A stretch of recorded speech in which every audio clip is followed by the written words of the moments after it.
Yahoo! Hi, you're watching Yahoo Music, and I'm Mika.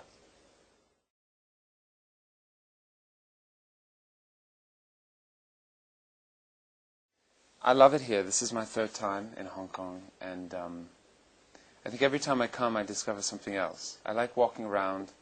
I like walking around the kind of all the noisy shops, and I call it Electric City at midnight. And there's a great energy here. Also, the shows are so much fun, so it's always a pleasure to come back.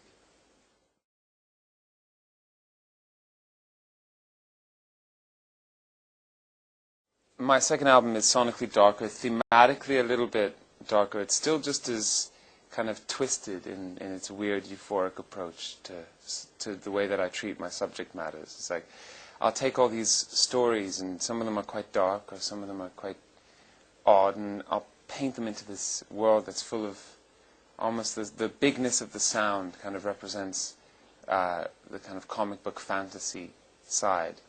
That's the way I like to tell stories, I guess. It's how I've been doing it from the very beginning. I think that I felt with the second album that there was something that needed to be addressed in order to balance things for myself as a songwriter and as a producer. And so I created something that would kind of take me to the next place.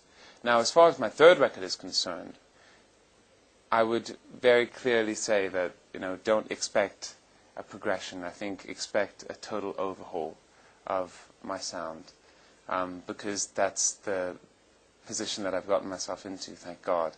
I'm now free. I'm free from the first and the second record, and I can make whatever I want. It's pop. At the moment, the stuff I'm writing sounds like a weird cross between 90s pop music, the Cardigans, and the Carpenters.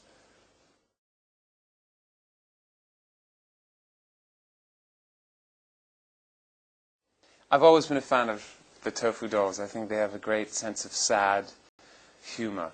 They look quite pathetic and sad, but they're very funny.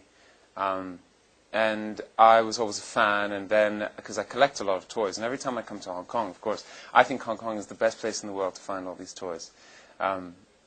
And I did a photo shoot for Milk magazine where I held one of the Tofu Dolls like this, and they put it on the cover. So the Devil Robots, who are the designers of Tofu Dolls, saw that a couple of weeks after it had come out in Hong Kong, and ever since then there was talk about doing something. And this was years ago. So finally the opportunity came up, and they were really into it, and it was partly done as a favor on their part, and I'm really honored to be morphed into something edible.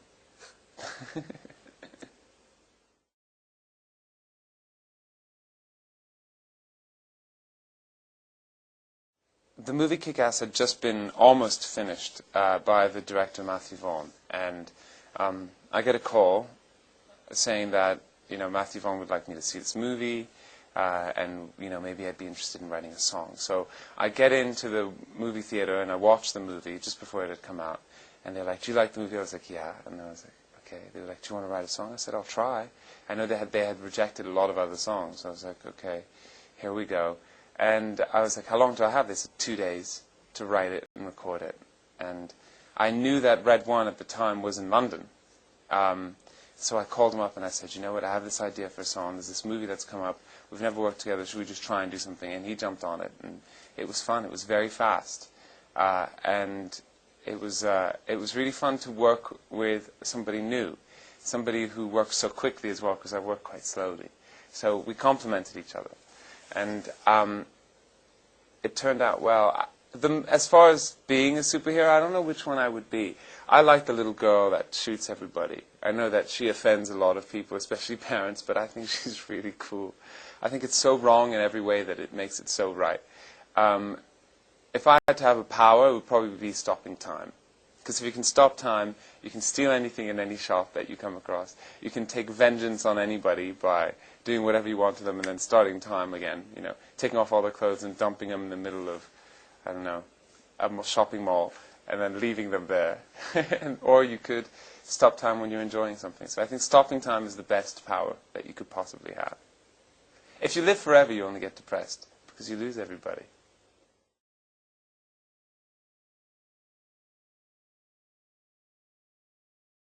On this Asian tour, I think the funnest thing that I've done is after my show that I did in Seoul, they kicked us off the stage 5 minutes before the World Cup, the kind of South Korea match was on, and we watched it in the same arena, and they put down a huge movie screen, and thousands of people together in the middle of Seoul were watching this match, and I stayed and I watched it, and it was such a cool feeling, because it's so much better than watching it in in a hotel room or in a restaurant. Watching it with 6,000, 7,000 people all screaming was really fun. I think that the funnest thing that I've bought on this tour has to be my phone that I bought yesterday. I actually have it here. I bought this phone, and I have a fancy iPhone, but I've taken out the chip out of the iPhone and I've switched it to this, because it's the coolest thing I've ever seen. Look at this. It makes funny noises. I don't even know how to work it. Look at that. Isn't that the coolest thing?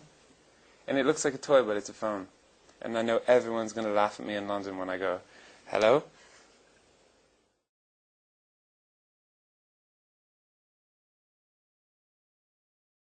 Into all of that. I write songs from the perspective of an outsider. I write songs about people who are considered outsiders. I take the underdog, or I take the outsider, whether it's whatever kind of character it is, and I put that person on or that character on some kind of throne, and I make them bigger than life. And when it came to writing the song Big Girls, I suppose I've always grown up with women who are big, because my mother's big, and my 3 aunts are big, and to me that was really normal. And I wrote it about them to begin with, and then it took on this whole other thing. And I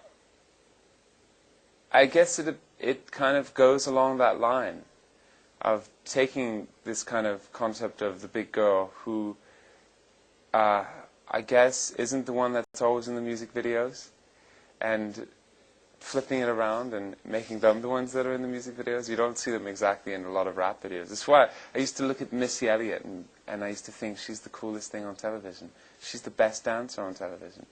And she's not exactly, tiny.